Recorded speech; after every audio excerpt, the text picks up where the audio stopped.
آپ میں سے بہت کم لوگ جانتے ہوں گے کہ صوبہ سندھ کے ضلع حیدرآباد میں گزشتہ 52 سال سے محرم کی 8 تاریخ کو ایلیکاٹ کے نام سے بھی ایک ماتمی جلوس نکالا جاتا ہے۔ ایلیکاٹ یہ تو ایک انگریزی نام ہے۔ آئیے جانتے ہیں ایک ایسے انگریز انسپیکٹر کی کہانی جس نے کربلا کا واقعہ سن کر اسلام قبول کر لیا۔ ناظرین، کراچی سے قبل حیدرآباد سندھ کا دارالحکومت تھا۔ انگریزوں نے جب سندھ کو فتح کیا تو اس وقت سندھ پر تالپور خاندان کی حکومت تھی جو حیدرآباد، میرپور خاص اور خیرپور ریاستوں میں تقسیم تھی۔ تالپور شیعہ مسلک کے پیروکار تھے۔ حیدرآباد کے چند عمر رسیدہ لوگ کہتے ہیں کہ ایلیکاٹ سفید فارم انسپیکٹر تھا اور وہ ہر سال محرم الحرام میں سیاہ کپڑے زیب تن کیے عزاداری میں پیش نظر آتا تھا۔ ایلیکاٹ کی والدہ لیڈی ڈیفرن اسپتال حیدرآباد میں میڈیکل سپرنٹینڈنٹ تھیں اور ان کے والد آرتھر سڈنی کاٹ حیدرآباد اور میرپور خاص میں کلیکٹر تھے۔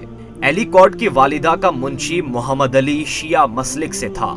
یہ قیام پاکستان سے پہلے کی بات ہے کہ حیدرآباد میں ماتمی جلوس دیکھ کر ایلیکاٹ نے ایک دفعہ اپنے ڈرائیور سے پوچھا کہ یہ جلوس کیوں نکالتے ہیں۔ ایلیکاٹ کے ڈرائیور کا نام عبدالغفور چانڈیو تھا۔ اس نے واقعہ کربلا جب ایلیکاٹ کو سنایا تو وہ زارو قطار رونے لگا اور اسلام قبول کر لیا اور اس نے اپنا نام گوہر علی رکھ لیا۔ ایلیکاٹ سندھ کے محکمہ ایکسائز میں انسپیکٹر تھے۔ وہ لندن بھی چلے گئے جہاں والد نے ان کی شادی کرائی۔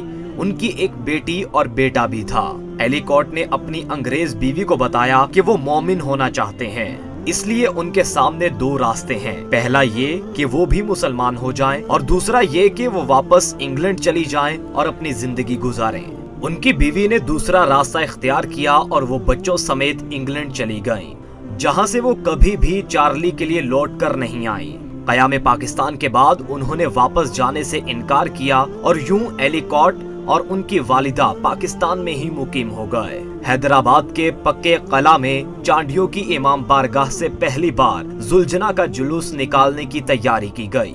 یکم محرم الحرام کو جب یہ جلوس روانگی کے لیے تیار تھا تو عجیب اتفاق یہ ہوا کہ چارلی کی والدہ کی وفات ہو گئی۔ ایلیکاٹ نے صبح کو والدہ کی حیدرآباد کے شمال میں واقع گورا قبرستان میں تدفین کی اور شام کو اپنے غم کو بھول کر اور سیاہ کپڑے زیب تن کر کے ننگے پاؤں ماتم میں شامل ہو گیا۔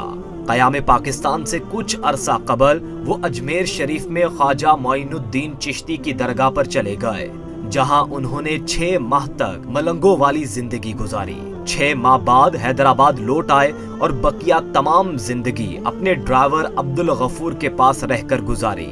17 اپریل 1971 کو چارلی ایلیکاٹ کی وفات ہوئی اور انہیں اسی ماتمی گنبد میں دفن کر دیا گیا جہاں وہ رہتے تھے۔